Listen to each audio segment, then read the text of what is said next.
Hello there my RPG lovers and welcome to another video. Spellmaster Saga is an upcoming open-world action RPG inspired by Piranha Bytes' Gothic series.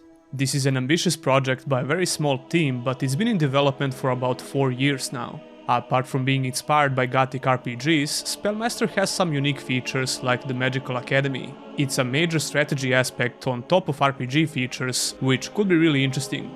This game is coming out in less than 20 days, or to be more precise, on February 16th. We're going to talk about everything I managed to find about Spellmaster Saga, so let's start from the beginning. First of all, I think we need to temper our expectations here. Like I said, this is obviously a very ambitious project by a very small team, but that doesn't mean the game won't be any good. It's great to hear that this game is inspired by Gothic, but don't expect this game to be Gothic 4 or Gothic 5. Piranha Bytes, the developer of Gothic, Reason and Elex, is a very ambitious development team with only around 30 people. So when you hear that less than 5 people are trying to make an open-world RPG, you have to be at least a bit skeptical.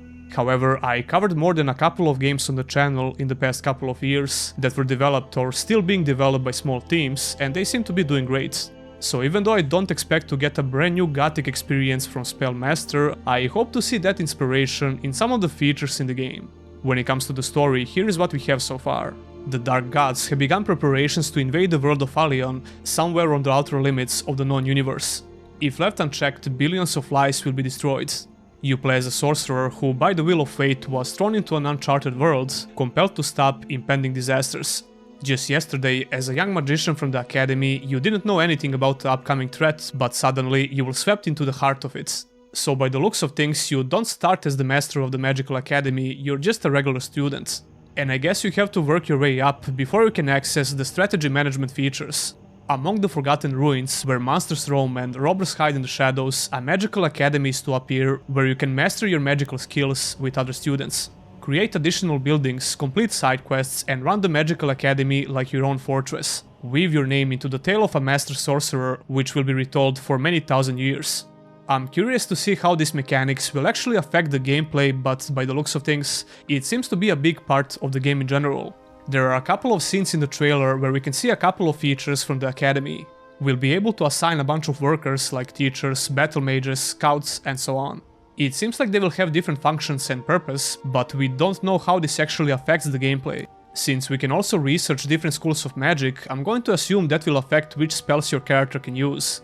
There is only one trailer for the game on YouTube, but I managed to capture some gameplay footage of exploration and early gameplay from the developer stream. The most promising thing about this gameplay footage is definitely the exploration. The vegetation and the terrain itself is really dense and vertical. You can definitely see that Gothic inspiration when it comes to the map design.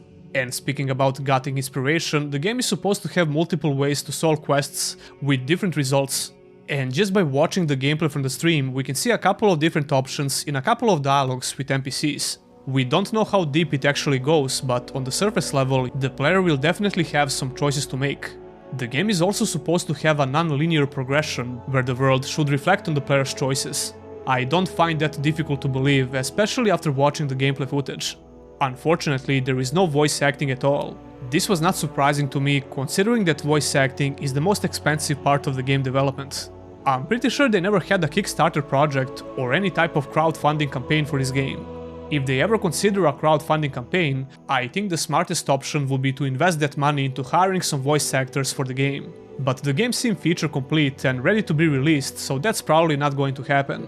The lack of voice acting will definitely turn some people away, especially because there is a ton of text to read.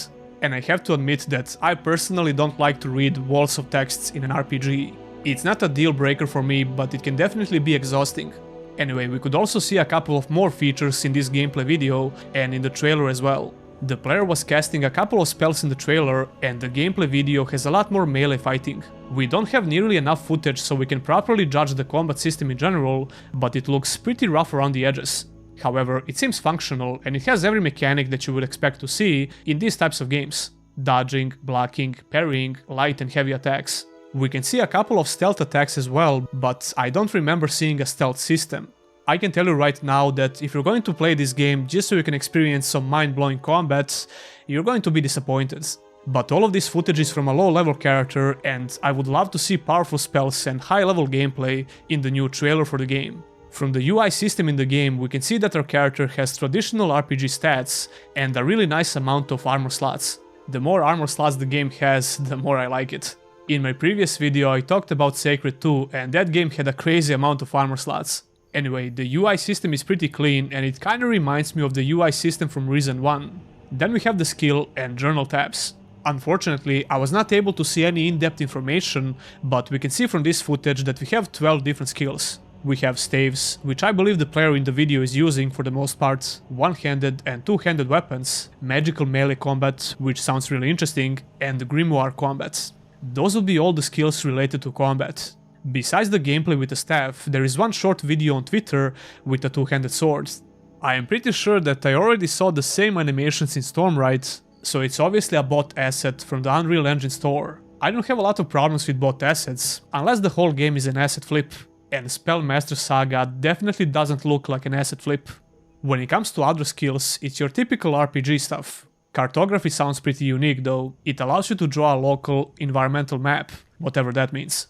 I wonder if this is somewhat similar to Gothic games, because getting a map in those games was a big deal. Near the end of the stream we can see some building mechanics. It looks very simple and straightforward, you get some materials and build the shack. It reminds me of Valheim a bit. So it doesn't take long for you to start building something in the first village of the game. It's one of your early quests actually.